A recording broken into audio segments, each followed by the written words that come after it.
Assalamualaikum warahmatullahi wabarakatuh.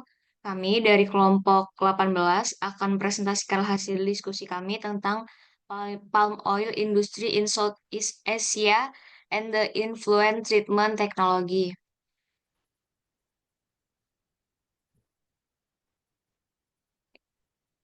Sebelum kami mulai presentasi, izin mengenalkan diri, nama saya Ilmi Usama Fadila dan rekan-rekan saya ada Arinda Zahra Tunisa dan Esa Atalia.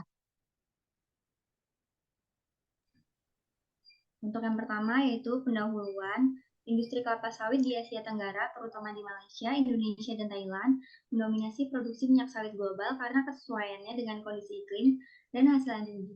Minyak kelapa sawit menyumbang hingga 40% dari produksi minyak nabati dunia, dengan Malaysia dan Indonesia menguasai 85% dari produk global. Thailand juga mulai memonopoli pasar minyak nabati dengan ekspansi perkebunan kelapa sawit yang signifikan.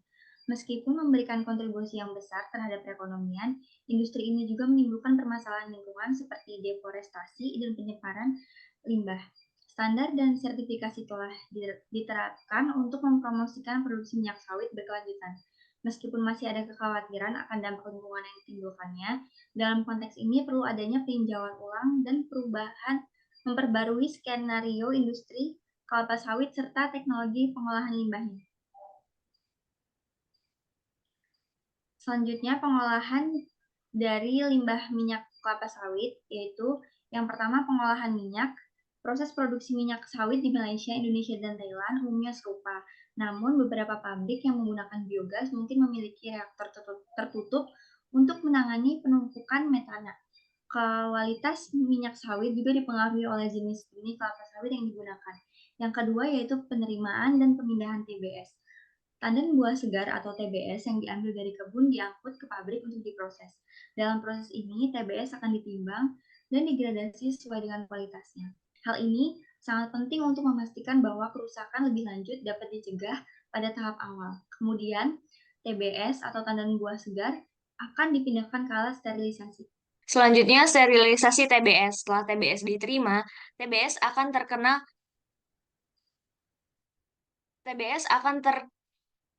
terkena uap bertekanan suhu tinggi. Fungsi proses sterilisasi adalah untuk menghambat faktor biologis yang menyebabkan penurunan kualitas dan melonggarkan buah dalam tandan agar perolehan buah maksimal selama proses pengupasan dan perontokan. Selain itu, proses sterilisasi akan membantu kelancaran proses perontokan mekanis untuk membebaskan buah sawit dari tandannya. Tahapan proses sterilisasi sangat penting dalam menjaga dan menjamin keberhasilan tahap selanjutnya, karena merupakan tahap paling awal dalam proses minyak sawit. Selanjutnya, perontokan, pencernaan, dan pengepresan skrup.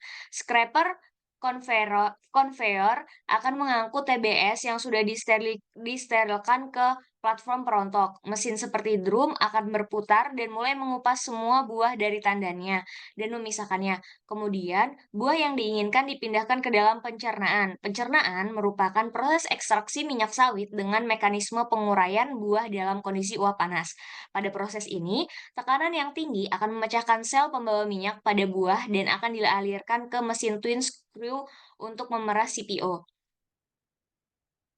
Selanjutnya, carping. Setelah proses pengepresan, maka terbentuklah kue tekan. Kue ini terdiri dari kelembaban, kacang-kacangan, dan serat berminyak. Proses carping selanjutnya akan memisahkan serat dan mur untuk proses selanjutnya. Langkah selanjutnya yaitu klarifikasi minyak sawit mentah atau CPO. Minyak sawit mentah mengandung 35% sampai 45% minyak sawit. 45 sampai 55%-nya adalah air dan bahan berserat setelah pencernaan. CPO akan masuk ke dalam clarification tank yang di dalamnya terdapat rotary stainer dan sludge centrifuge untuk memisahkan minyak dari larutan CPO dan akan dipindahkan kembali ke clarifier. Dari proses inilah dihasilkan limbah cair pabrik kelapa sawit atau POME, di mana minyak yang diperoleh kembali akan dikirimkan ke pengering vakum dan tangki penyimpanan.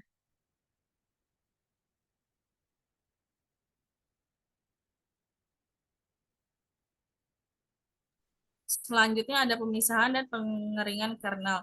Pemisahan kernel adalah memisahkan inti, kernel, dan cangkang sel buah kelapa sawit. Inti kelapa sawit mengandung minyak yang berharga, sedangkan cangkangnya dapat dimanfaatkan sebagai bahan bakar atau diolah menjadi produk lain. Adapun tahapan-tahapan pemisahan kernel adalah sebagai berikut. Yang pertama, perebusan TBS. TBS direbus dalam air panas selama sekitar 45-60 menit untuk melunakkan daging, buah, dan memisahkan dari biji. Kemudian ada perontokan. Biji dipisahkan dari daging buah dengan mesin perontok. Lalu pemisahan kernel dan cangkang. Biji dipisahkan menjadi kernel dan cangkang dengan mesin pemisah kernel dan cangkang.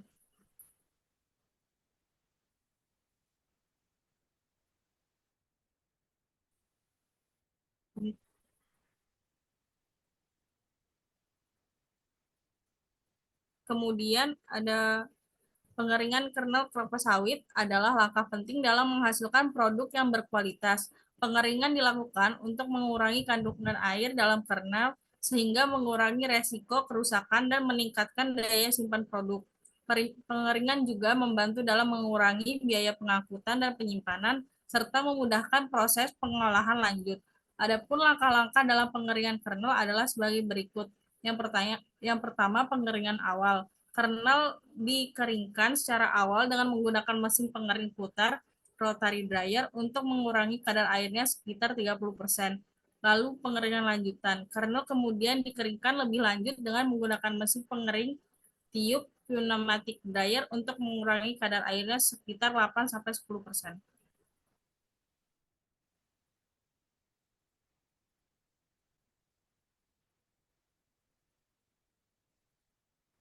Lalu ada limbah. Seiring dengan besarnya produksi kelapa sawit, secara tidak langsung limbah yang dihasilkan juga akan semakin meningkat. Produksi minyak sawit tunggal dapat menghasilkan lebih dari 70% limbah. Limbah pabrik kelapa sawit POME mempunyai kemampuan untuk menyebabkan dampak paling berbahaya terhadap lingkungan jika tidak diolah secara sah. Proses pengolahan kelapa sawit menghasilkan berbagai jenis sampah, yaitu sampah padat yang terdiri dari batang kelapa sawit, daun kelapa sawit, tandan kosong kelapa sawit, dan serat kelapa sawit, dan sampah cair yang terdiri dari limbah pabrik kelapa sawit POME, darah air pencucian buah, dan air kondensasi.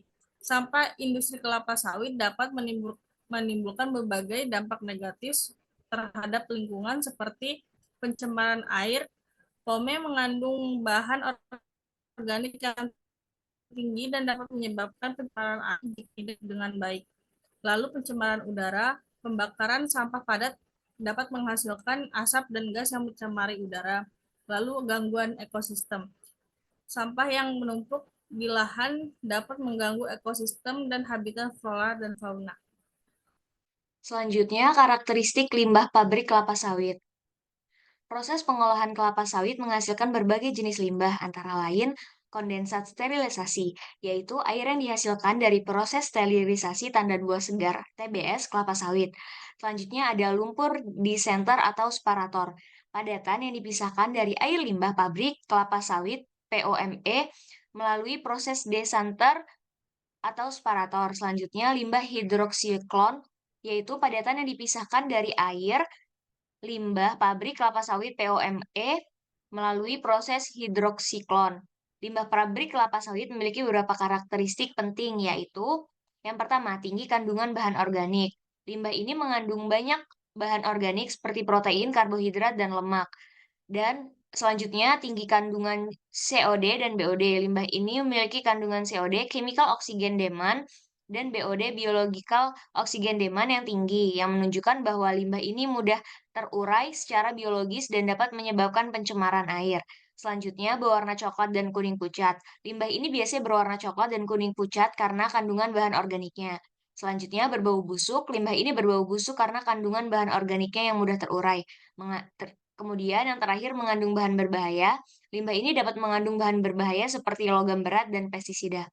Sekian presentasi dari kami, kurang dan lebihnya kami mohon maaf. Kami akhiri. Wassalamualaikum warahmatullahi wabarakatuh.